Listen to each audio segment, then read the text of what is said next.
grâce au sang de Jésus. Dis avec moi que grâce au sang de Jésus. Qui a coulé sur Golgotha pour ma liberté. Le sang de Jésus a un pouvoir. Dis avec moi, le sang de Jésus a un pouvoir. Et c'est ce sang-là qui efface l'acte qui nous condamne. C'est ce sang-là qui efface le péché. Je peux encore dire que c'est ce sang-là qui efface les empreintes du péché dans notre conscience, dans notre vie, au nom de Jésus. Alléluia. Alléluia. Alléluia. Alléluia. Alléluia. On peut tout dire. Alléluia. Tu peux faire ton combo ça comme tu peux. Ça ne changera jamais la vie de l'autre. Au contraire, ça va empirer sa situation. Amène la personne auprès de Jésus dans ta prière. Présente la personne au pied de Jésus dans ta prière. Ton frère a commis le péché. Ne le condamne même pas. Nous sommes dans une dispensation de la grâce et de la liberté au nom de Jésus. Va au pied de Jésus, dis Seigneur, Marie-Claire est comme ça. Voilà ce qu'elle a fait. Voilà ce qu'elle fait. Dieu, c'est lui qui est venu effacer l'acte dont les ordonnances nous condamnaient selon Colossiens chapitre 2, le verset 14. Bien-aimé, dis-le-lui. Cette parole a été inspirée par un homme de Dieu que vous connaissez bien. Cet homme était aussi soumis à la puissance du péché, mais il a été sauvé par grâce. Cet homme, c'est l'apôtre Paul. Mais quand il inspire comme ça, c'est que vous voyez cet homme qui parle comme ça, vous sentez, vous êtes vraiment ému de la transformation que le sang de Jésus opère dans la vie de quelqu'un.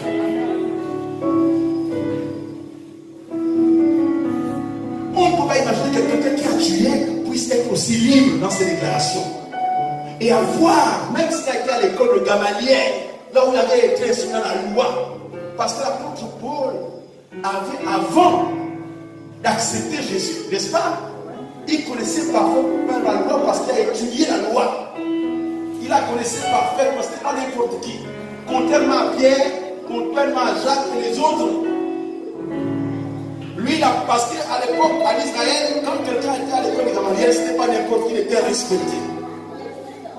Et c'était l'avantage de notre ami Paul. Alléluia.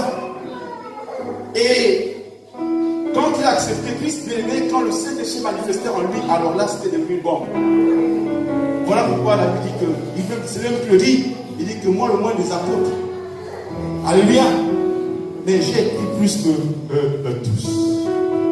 Mais si Dieu l'a transformé, alléluia. Amen. Dis avec moi ça que Dieu est juste. S'il a transformé Paul qui a tué,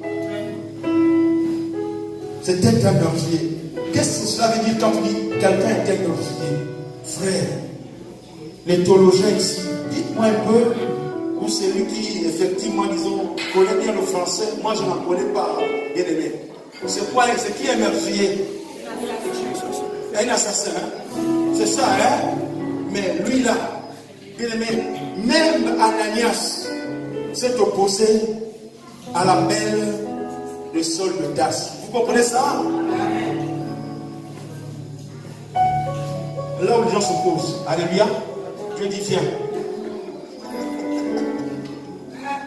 Là où les hommes te condamnent, ils disent non, tu es déjà délivré, viens seulement. Alléluia. Alléluia.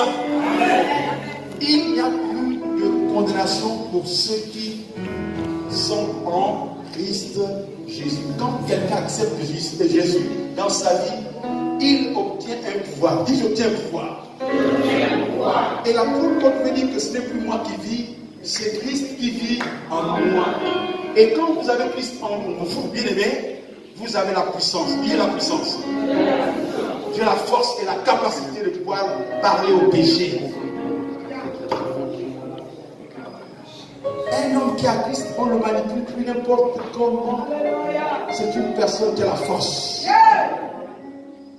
Et il devient puissant pour réagir à n'importe quelle éventualité. Quelle que soit la situation, il est capable de la maîtriser.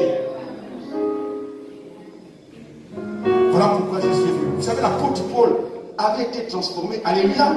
Il était quelqu'un qu'on ne peut plus manipuler n'importe comment. Parce qu'il avait accepté Jésus. Je suis surpris aujourd'hui de voir des gens qui disent que non, j'ai accepté Jésus. Donc il est chrétien. Et lorsqu'il se trouve devant une situation, il n'arrive pas à résister devant la situation. Et Paul a dit à Timothée, résistez. Résistez. Et il fera loin de vous. Pourquoi? Parce que Dieu sait que tu as un potentiel. Quand quelqu'un a accepté Christ, il a de la ressource. Dis j'ai la ressource. Est-ce qu'un homme, une femme peut dire amen deux fois? Tu n'es pas n'importe qui. Tu as de la ressource. Tu as quelque chose que tu as donné. Il est venu pour t'aider, pour dire que non, là maintenant, je vais être avec toi. Toi et moi unis, c'est terminé. Ce sera une force pour résister contre la puissance du péché.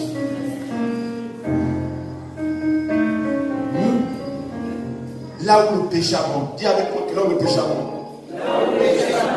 la grâce de Dieu sera. Même si le péché est comme roi, quel que soit le seul péché là, il y a un nom qui est au-dessus du nom. Il y a un nom qui est avec moi ce soir, il y a un nom qui est au-dessus du nom. Est-ce que quelqu'un peut dire avec moi qu'il y a un nom qui est au-dessus du nom? Qui est capable d'enrayer le péché. Quelle que soit l'origine du péché. Quelle que soit sa nature. Quel que soit son nom. Je ne sais quel péché t'habite et qui t'emmerde. Mais il y a un nom. Dis avec moi qu'il y a un nom. Il y a un nom.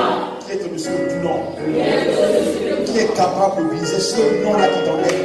Ce petit nom-là qui t'emmerde. Quel est le nom de ton péché? Il y a un nom. Ah, merci frère. Merci beaucoup. Sois béni au nom de Jésus. Hein? Fais-le de tout cœur. Vous savez que lorsque vous servez comme ça, en fait, vous attirez les grâces tout le monde.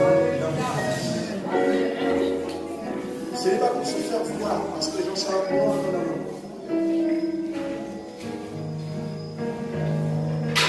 Quand Jésus a pris les disciples et a commencé à laver les pieds, il a dit non.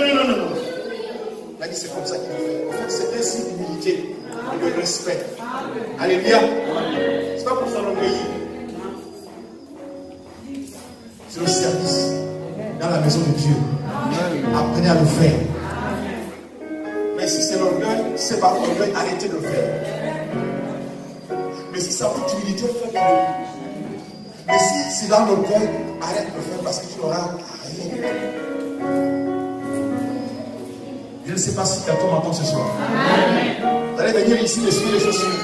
Faites-le par amour et par respect de celui qui est au-dessus de nos têtes, qui s'appelle Jésus. S'il y a l'onction sur moi, alléluia. Amen. C'est grâce à celui-là.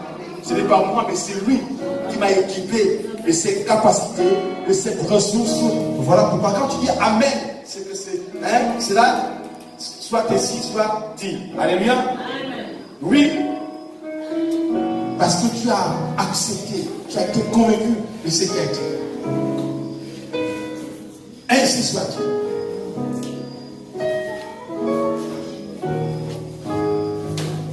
Pourquoi l'église aujourd'hui est malade? Il y a un problème. Dis avec moi qu'il y a un problème.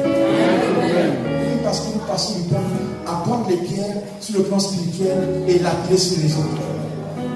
Bien que nous-mêmes aussi nous sommes aussi des victimes. Quand on voit les gens qui parlent du péché, il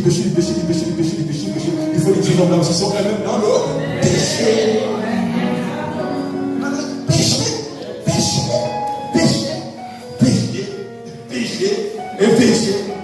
par contre qu'on parle du péché. Mais avant de parler du péché, il faut d'abord toi-même. Attention, parce que beaucoup seront surpris quand ce sera le grand jugement.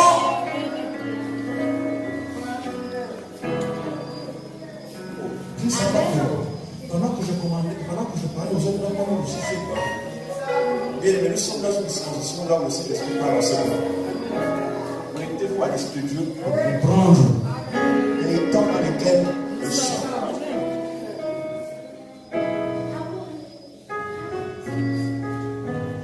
Au temps convenable, j'ai qu'exaucé. Aujourd'hui, salut, j'ai que c'est pour lui dire la Bible, c'est pas si c'est comme ça. Il doit peut-être me corriger. Mais attention, il dit maintenant c'est le temps convenable.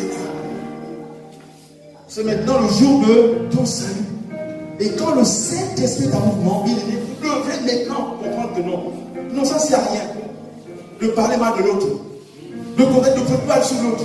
Commence d'abord à parler sur toi-même. Et maintenant, quand toi-même ta vie est littéralement transformée, ce n'est pas facile. Il va dire que ce n'est pas facile. Donc on parle trop vite.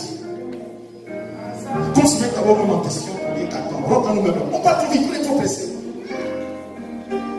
Aujourd'hui, les prédicateurs, il y en a beaucoup. Maintenant, plein de prédicateurs. Mais quand vous entendez prêcher, tu dis, ah, le gars là, quand il prêche souvent, il prêche bien. Mais regardez bien sa vie. Sa vie, elle est pratiquement en déphasage, en décalage total avec ce qu'il parle.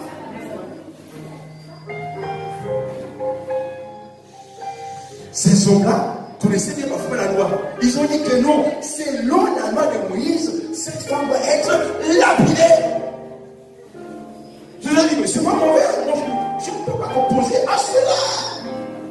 Mais si vous êtes sans péché, amen. Prenez le calme.